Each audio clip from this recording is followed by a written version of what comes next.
Muitos anos depois, diante do pelotão de fuzilamento, o coronel Aureliano Buendia havia de recordar aquela tarde remota em que seu pai o levou para conhecer o gelo.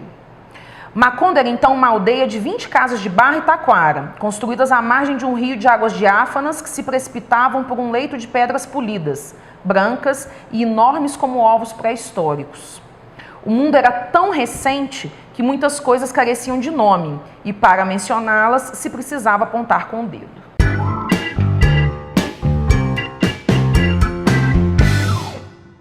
A imagem mais antiga que eu tenho de mim é carregando uma maletinha de livros. Eu ganhei quando criança, eu devia ter uns 6 anos. Eu fui dessas que com 6 anos já lia, né? As crianças aos 6 anos estavam começando a se alfabetizar e eu já conseguia ler aos 6. E eu ganhei da minha mãe uma maletinha de livros com os contos de fada clássicos. E vinha numa maletinha assim, e eu me lembro dos passeios de família, do almoço de domingo na casa da tia, em todos os eventos aquela maletinha estava comigo, assim. Então, uma imagem na minha cabeça, eu no banco de trás do carro da família, minha irmã, os brinquedos e eu segurando ali aquela maletinha para onde eu ia. Até hoje a casa da minha mãe é uma casa de... Me lembra muito o Buarque de Holanda, assim, me lembra muito as paredes de livros, né, que o Chico Buarque descreve falando da casa do pai. A casa da minha mãe tem guarda-roupas de livros. Você entra num quarto, abre, acha que vai encontrar travesseiros e você encontra livros e livros empilhados ali. Isso sempre foi uma marca, assim, a estante, os livros, os textos, isso especialmente vindo da minha mãe. Minha mãe sempre foi uma leitora, assim, compulsiva, talvez essa seja até a melhor palavra para defini-la mesmo. A maioria das coisas que eu sempre li eram coisas que eu pegava do que ela estava lendo, do que ela estava carregando, né? A minha mãe hoje é estudante de letras na Federal de Lavras. Minha mãe está com 58 anos e é estudante de letras. E ela hoje se auto-intitula Menina que Roubava Livros. Assim, depois que ela leu esse livro, ela fala que ela realizou um pouco do que foi a infância dela, né? Na verdade, ocasionalmente eu me vejo dividida entre os latinos e os russos, porque Dostoiévski fala muito alto para mim, assim, Crime e Castigo, talvez pelo momento em que eu tenha li alguma coisa na adolescência, mas eu reli Crime e Castigo na época da tese de doutorado, em que eu trabalhei com a ideia de ressentimento, trabalhei com algumas das ideias que estão muito presentes no livro, assim. Então os russos, de uma forma geral, Tolstói, me agradam muito, mas os latinos... quando a gente pega um Garcia Marques ou quando a gente pega um Vargas Llosa, é de outra ordem, assim. Fora que quando a gente fala dos latinos, a gente está falando dos brasileiros, né? A gente está falando do Jorge Amado, né? A gente está falando desses sujeitos, assim.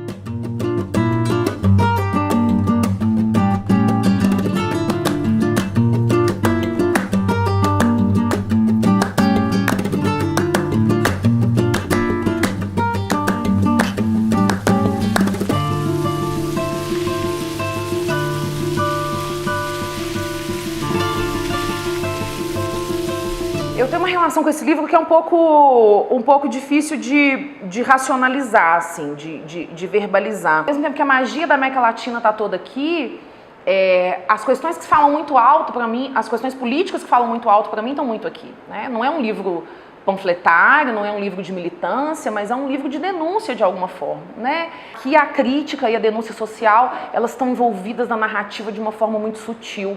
Então você consegue se envolver, né? É uma história envolventes. Várias pessoas que leram 100 Anos de Solidão falam, nem aquela quantidade de nomes e personagens me fizeram desistir do livro, eu não conseguia desistir. Então ele fala muito alto para mim porque ele me entretém, ele me faz viajar, ele me leva para outro universo, eu me sinto em Macondo quando eu leio, mas ao mesmo tempo eu sinto que eu não estou ali desvinculada do que é muito caro para mim, que é essa ideia da crítica social mesmo, bem embasada, e da crítica da injustiça. Isso é muito a marca da América Latina, por isso eu também acho Garcia Marques latino num sentido muito estrito, assim. A leitura tá na minha vida na hora de dormir, assim, todos os dias. A cabeceira da minha cama tem pilhas de livros também, de alguma maneira. Eu não sou uma leitora do dia, eu não sou uma leitora que senta na poltrona para ler, no entardecer. Isso nunca foi muito parte da minha rotina. Eu sou uma leitora da noite, das madrugadas, assim. Eu sou insone, então, apesar de dizer assim, você só lê um pouquinho antes de dormir, não. Eu costumo ler horas e horas e às vezes ler uma noite inteira, né? Então a relação com os livros é uma relação ela é meio corpórea, assim, porque eles amanhecem amassados, eles amanhecem suados, né, de alguma forma, porque eles estão ali na minha cama. Acho o máximo receber um livro que já foi marcado por alguém, que já foi anotado por alguém. Então tem uma coisa de que eu só compro em sebo, raro livro muito novo que eu não encontro, assim. Então no geral eu sou uma consumidora de sebos e de livros usados, e no geral quando eu tô lendo, assim, eu sempre vou pensando em pessoas que de alguma forma ficariam mexidas com aquilo. Então é muito comum que eu termine de ler e vá emprestando e vá sugerindo, lê isso, lê aquilo. Então acontece também do meu volume de livros não crescer muito, porque muitos que a gente empresta seguem circulando e não voltam, né?